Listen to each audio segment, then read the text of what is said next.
نحمده ونصلي ونسلم على رسوله الكريم أما بعد فأعوذ بالله من الشيطان الرجيم بسم الله الرحمن الرحيم اهدنا الصراط المستقيم صدق الله العلي العظيم هو الحبيب الذي ترجى شفاعته لكل هول من الأهوال مقتحم مولاي صل وسلم دائما ابدا على حبیبک خیر الخلق کلہم۔ رب العالمین ہمیں نور قرآن پاک سے منور فرمائے، آمین۔ یہودی اور عیسائی حضور کی بارگاہ میں آئے۔ پہلے عیسائی آئے مناظرہ کرنے کے لیے، پھر یہودی بھی آ گئے اور یہ آپس میں الجھ گئے۔ اس موقع پر یہودیوں نے کیا کہا؟ قرآن بیان کرتا ہے وقالت الیہود لیست النصارى علی شیء۔ یہودیوں نے کہا عیسائی کسی دین پر نہیں ہے۔ یہودیوں نے عیسائیوں سے کہا تمہارا تو کوئی دین ہی نہیں ہے، تم من گھڑت تم نے دین بنایا ہے۔ وقالت النصارى لیست الیہود علی شیء، اور عیسائیوں نے یہودیوں سے کہا کہ یہودی کسی دین پر نہیں ہے۔ وہم یتلون الکتاب، حالانکہ وہ کتاب پڑھتے ہیں۔ آپس میں لڑنے لگے۔ اے مسلمانوں، اگر یہودی تمہیں کہہ دیں یا عیسائی تمہیں کہہ دیں تم رنجیدہ نہ ہو، یہ آپس میں بھی ایک دوسرے کو تسلیم نہیں کرتے دین کے اعتبار سے۔ ہاں، یہ الگ بات ہے کہ جب اسلام کو نقصان پہنچانے کی بات آتی ہے تو الکفر ملت واحدہ، روایت میں فرمایا گیا کہ تمام کافر اسلام کے خلاف ایک ہی ہیں، یہودی ہو، ہندو ہو، عیسائی ہو۔ جب اسلام کے خلاف آتے ہیں تو سب مل جاتے ہیں، ورنہ یوں آپس میں ان کے اختلافات ضرور ہیں۔ کذالک، اسی طرح قال الذین لا یعلمون مثل قولہم، کہا جاہلوں نے ان جیسی بات، جو جاہل لوگ ہیں یعنی جو نہ یہودی ہیں نہ عیسائی ہیں، ان پر کوئی کتاب نازل نہیں ہوئی، انہوں نے بھی یہی کہا کہ ہم ہی حق پر ہیں، باقی سب کا کوئی دین نہیں۔ حق پر تو صرف مسلمان ہیں جن کے پاس قرآن ہے اور جن کے پاس دین اسلام ہے جو واضح اور صحیح دین ہے۔ فاللہ یحکم بینہم یوم القیامہ، بس اللہ تعالی قیامت کے دن ان کے درمیان فیصلہ فرما دے گا۔ فیما کانوا فیہ یختلفون، ان تمام باتوں میں فیصلہ فرما دے گا جن میں وہ جھگڑا کیا کرتے تھے۔ نبی کریم صلی اللہ علیہ وآلہ وسلم عمرے کے لیے روانہ ہوئے 6 ہجری میں۔ کفار مکہ نے نبی کریم صلی اللہ علیہ وآلہ وسلم اور صحابہ کرام کو عمرہ کرنے سے روک دیا۔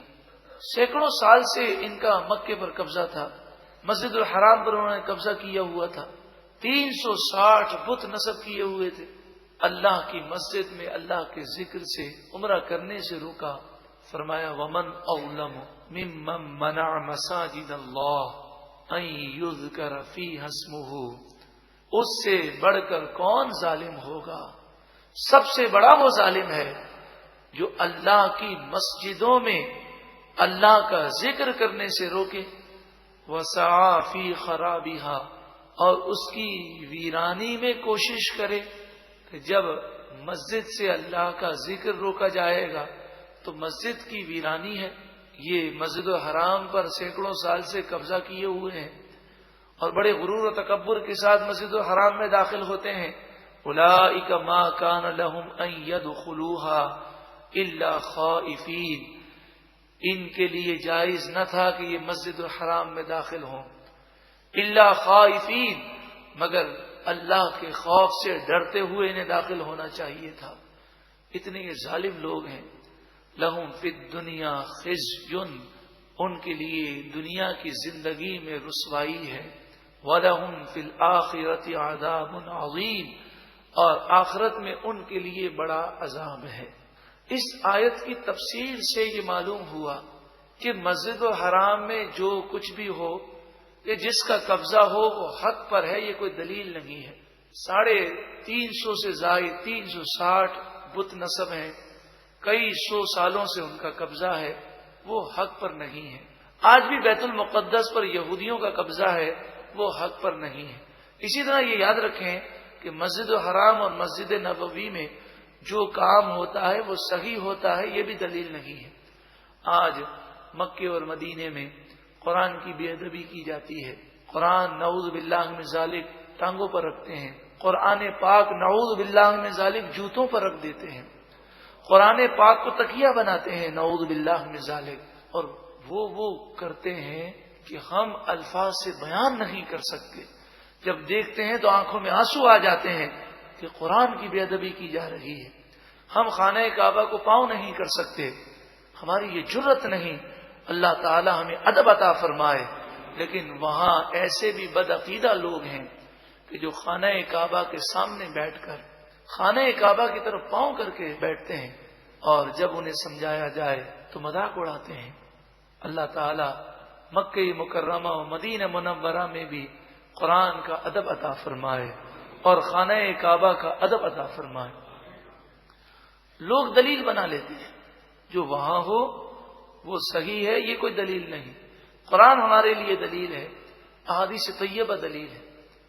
نمازی کے آگے سے مکے میں جائیں، مدینے میں جائیں، جدہ میں جائیں، جس مسجد میں جائیں، یہ آفت وہاں پر بلا عام ہے کہ نمازی کے آگے سے گزرنا کوئی عیب نہیں سمجھا جاتا، حالانکہ نبی کریم صلی اللہ علیہ وآلہ وسلم نے فرمایا اگر نمازی کے آگے سے گزرنے والا جانتا کہ اس میں کتنا بڑا گناہ ہے تو 40 سال تک وہ کھڑے رہنے کو پسند کرتا، لیکن نمازی کے آگے سے نہ گزرتا۔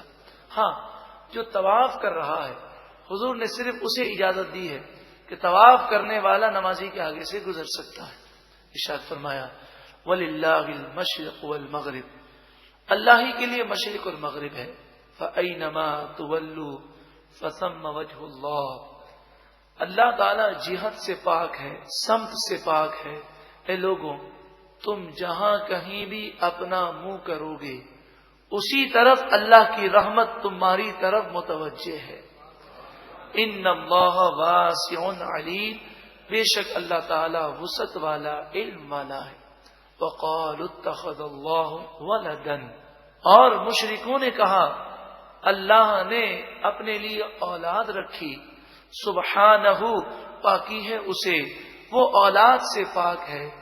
بل لہ ما فی السماوات والارض، بلکہ اسی کے لیے ہے جو کچھ آسمانوں میں ہے اور جو کچھ زمین میں ہے۔ کل لہ قانتون، آسمان و زمین کی ہر مخلوق اسی کی فرما بردار ہے، سوائے انسان اور سوائے جن کے۔ انسان اور جن میں جو مومن ہے وہ تو رب کے فرما بردار ہیں، اور جو کافر ہیں وہ آج فرما برداری نہیں کرتے، مگر کل بروز قیامت وہ رب کی بارگاہ میں جھکنا چاہیں گے، مگر اس وقت کا جھکنا انہیں فائدہ نہ دے گا۔ بدیع السماوات والارض، آسمان و زمین کا پیدا کرنے والا۔ لفظ بدیع کے معنی یہ ہے بغیر میٹر، بغیر مادے اور بغیر نمونے کے پیدا کرنے والا۔ آپ کے سامنے کسی چیز کا نمونہ ہے، اس کی آپ نقل بنا دیں تو یہ ہوتا ہے نمونے کی موجودگی میں اس کی نقل بنانا۔ اور اگر نمونہ موجود نہیں ہے لیکن چیزیں موجود ہیں، جیسے پہیا جس نے ایجاد کیا تو ربڑ بھی موجود تھا، لوہا بھی موجود تھا، لیکن اس نے لوہے کو اور ربڑ کو یہ شکل دی اور اسے پہیا کا نام دیا گیا۔ اور آج بھی جب گاڑی کا ذکر کیا جاتا ہے تو کہتے ہیں پہیا اس نے ایجاد کیا، سب سے بڑا کمال اسی کا ہے جس نے پہیا ایجاد کیا۔ تو اسے ایجاد کہتے ہیں کہ میٹر موجود ہے، مادہ موجود ہے، اور اسے جوڑ کر کوئی نئی شکل بنائی جائے۔ لیکن اللہ تبارک و تعالی نے جو کائنات بنائی، نہ تو اس کا نمونہ موجود تھا اور نہ مادہ موجود تھا، بغیر نمونے کے اور بغیر مادے کے اس کائنات کو پیدا کیا۔ ایسا نہیں تھا کہ مٹی تو موجود تھی، پانی تو موجود تھا، یہ ساری چیزیں موجود تھیں، پھر زمین میں انہی چیزوں کو جوڑ دیا گیا اور زمین بن گئی، ایسا نہیں۔ اور جہاں تک سائنسدان کی ایجاد کا تعلق ہے، اس ایجاد کی بھی کیا حیثیت ہے؟ اس سائنسدان کو پیدا کس نے کیا؟ اللہ نے۔ اسے عقل کس نے دی؟ اس کے ہاتھ میں قوت کس نے دی؟ تو حقیقی طور پر سب چیزوں کو بنانے والا اللہ تعالیٰ ہی ہے۔ بدیع السماوات والارض، آسمان و زمین کا پیدا کرنے والا ہے، وہ بدیع ہے، بغیر نمونے اور بغیر میٹر کے، بغیر مادے کے، وہ جو چاہے پیدا کرتا ہے، وہ جو چاہے کر سکتا ہے۔ وَإِذَا، اور جب قضا امرا کسی کام کا فیصلہ فرمائے فإنما یقول لہ تو اس کام سے کہہ دیتا ہے کن ہو جا فیکون تو وہ ہو جاتا ہے۔ علماء فرماتے ہیں کہ جب بندہ یہ تصور کرے کہ میرے مسائل کیا حیثیت رکھتے ہیں، وہ رب تو کن فیکون کا مالک ہے، تو بندہ اگر یہ تصور کر کے رب کی بارگاہ میں دعا کرے اور کہ مالک و مولا تو جو چاہے کر سکتا ہے، اور رب العالمین پر بھروسہ کرے، اللہ تعالی کرم فرمائے گا اور رب العالمین فرما دے گا کن، تو ہمارے مسائل بھی حل ہو جائیں گے۔ وقال الذین لا يعلمون جاہلوں نے کہا لولا یکلمنا اللہ، اللہ تعالی ہم سے کلام کیوں نہیں کرتا؟ یہ جاہل وہ تھے جنہوں نے نبی کو اپنے جیسا سمجھا، تو وہ کہنے لگے جب نبی پر وحی آتی ہے، نبی سے اللہ کلام کرتا ہے، تو ہم بھی انسان ہیں، ہم سے کلام کیوں نہیں کرتا؟ قرآن نے انہیں لا یعلمون فرمایا، ایسے لوگ جاہل ہیں جو اپنے آپ کو نبی کے برابر سمجھے۔ او تأتینا آیا، اور کہا ہمارے پاس آیت کیوں نہیں آتی، فرشتہ ہمارے پاس خود آیت لے کر کیوں نہیں آ جاتا؟ کذالک، یہ چونکہ جاہلوں نے کہا، اور جاہلوں کی باتوں کی کیا حیثیت ہے، قرآن نے فرمایا کذالک، اسی طرح قال الذین من قبلہم مثل قولہم، ان سے پہلے لوگوں نے بھی اسی طرح کی باتیں کہی ہیں۔ تشابہت قلوبہم، ان کے دل ایک جیسے ہو گئے ہیں۔ قد بے شک بینا الآیات، ہم نے آیتوں کو روشن واضح کر دیا، لقوم یوقنون، اس قوم کے لیے جو یقین رکھتی ہے۔ انا ارسلناک، بے شک ہم نے آپ کو بھیجا، بالحق، حق کے ساتھ، بشیرن، خوشخبری سنانے والا بنا کر، نیک لوگوں کو خوشخبری سنانے والے ہیں، وَنَذِيرًا، اور ڈر سنانے والا بنا کر، گناہگاروں کو، کافروں کو جہنم سے ڈرانے والے ہیں۔ وَلَا تُسْأَلُ عَنْ أَصْحَابِ الْجَحِيمِ، اور اے محبوب صلی اللہ علیہ وسلم، آپ سے جہنمیوں کے بارے میں سوال نہ کیا جائے گا، ان کے ایمان نہ لانے سے آپ رنجیدہ نہ ہو، آپ سے یہ نہیں پوچھا جائے گا کہ یہ ایمان کیوں نہیں لائے۔ نبی کریم صلی اللہ علیہ وآلہ وسلم جب رنجیدہ ہو جاتے تو اللہ تبارک و تعالی کرم فرماتا اور اپنے محبوب کے رنج کو دور فرما دیتا۔ وَلَن تَرْضَىٰ عَنْكَ الْيَهُودُ وَلَا النَّصَارَىٰ، اے لوگوں سن لو، تم سے یہودی اور عیسائی کبھی خوش نہیں ہوں گے، حَتَّىٰ تَتَّبِعَ مِلَّتَهُمْ، یہاں تک کہ تم ان کے دین کو اختیار کر لو۔ یہ تم سے خوش اسی صورت میں ہو سکتے ہیں کہ تم اسلام چھوڑ کر کافر بن جاؤ، یہودی بن جاؤ، عیسائی بن جاؤ، تو تمہیں یہ تو کرنا نہیں ہے۔ کتنی پیاری نصیحت ہے۔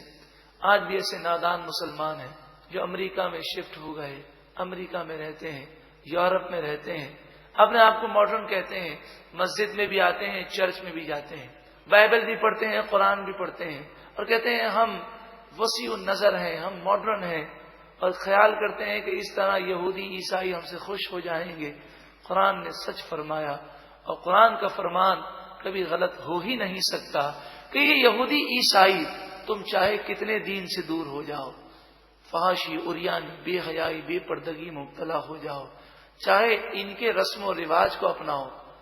ہندوستان میں رہنے والے مندر میں جا کر گھنٹی بھی بجاتے ہیں، بعض ایسے نادان ہیں بت کو سجدہ بھی کرتے ہیں، بعض ایسے نادان ہیں گیتا بھی پڑھتے ہیں، بعض ایسے نادان ہیں دیوالی، ہولی اور بسنت کے پروگراموں میں شرکت کرتے ہیں، ان کے رسم و رواج اپناتے ہیں، لیکن جب فسادات ہوتے ہیں تو ہندو یہ نہیں دیکھتے کہ یہ مندر میں آنے والا مسلمان ہے یا صرف مسجد جانے والا مسلمان ہے، وہ صرف یہ دیکھتے ہیں کہ یہ لا الہ الا اللہ پڑھنے والا ہے، یہ کلمہ طیبہ پڑھنے والا ہے، تو انہیں دشمنی ہے اسلام سے۔ چاہے کتنا ماڈرن مسلمان کہلانے والا ہو، یہ اس کے دشمن ہیں، کبھی یہ راضی نہیں ہوں گے۔ ہمیں اللہ کو راضی کرنا چاہیے اور ان کی پرواہ نہیں کرنی چاہیے۔ قل، اے محبوب آپ فرمائیے، ان ھدی اللہ ھو الھدی، بے شک اللہ کی ہدایت ہی ہدایت ہے۔ اللہ تعالیٰ جسے ہدایت عطا فرمائے، اللہ تعالیٰ ہمیں ہدایت پر استقامت عطا فرمائے۔ وَلَئِنِ اتَّبَعْتَ أَهْوَاءَهُمْ بَعْدَ الَّذِي جَاءَكَ مِنَ الْعِلْمِ، پیچھے فرمایا گیا کہ یہودی تم سے راضی نہیں ہوں گے جب تک کہ تم ان کے دین کی پیروی نہ کرو، اور اب فرمایا جا رہا ہے اے سننے والے، اے قرآن پڑھنے والے، تا قیامت لوگوں سے خطاب ہے، علم آنے کے بعد اگر تم نے یہودیوں عیسائیوں کی خواہشات کی پیروی کی اور ان کی سوچ اور ان کی خواہشات پر چلے تو سن لو، ما لک من اللہ من ولی ولا نصیر، تو اللہ کے عذاب سے نہ تمہیں کوئی دوست بچا سکے گا اور نہ کوئی تمہارا مددگار تمہیں اللہ کے عذاب سے بچا سکے گا۔ آج بھی مسلمانوں پر مصیبتیں ہیں اسی وجہ سے کہ ہم یہودیوں، عیسائیوں، ہندوؤں کی رسم و رواج، ان کے کلچر اور ان کی تہذیب پر چلنے لگے۔ اللہ تعالی ہمیں حضور کے طریقے اور صحابہ کرام کے انداز اختیار کرنے اور ان کی سنتوں پر چلنے کی توفیق عطا فرمائے۔ الذین آتیناہم الکتاب، ان لوگوں کا ذکر کیا گیا کہ جو توریت، انجیل، زبور کے ماننے والے ہیں لیکن مومن ہیں اور وہ حضور پر ایمان لے آئے، انہوں نے توریت، انجیل، زبور کا حق ادا کیا۔ الذین آتیناہم الکتاب، وہ لوگ جنہیں ہم نے کتاب عطا فرمائی، یتلونہ حق تلاوتی، وہ اس کے پڑھنے کا حق ادا کرتے ہیں۔ اور قرآن کے بھی 5 حق ہیں، قرآن پر ایمان لانا، قرآن پاک کو پڑھنا، قرآن پاک کو سمجھنا، قرآن پاک پر عمل کرنا، قرآن پاک کی دعوت عام کرنا۔ جو ان 5 حقوق کو ادا کرے گا وہی تلاوت کے حق کو ادا کرے گا۔ اولئک یؤمنون بہ، یہی لوگ کتاب پر ایمان رکھتے ہیں۔ ومن یکفر بہ، اور جو اللہ کی کتاب کا انکار کرے، فاولئک هم الخاسرون، پس یہی لوگ نقصان اٹھانے والے ہیں۔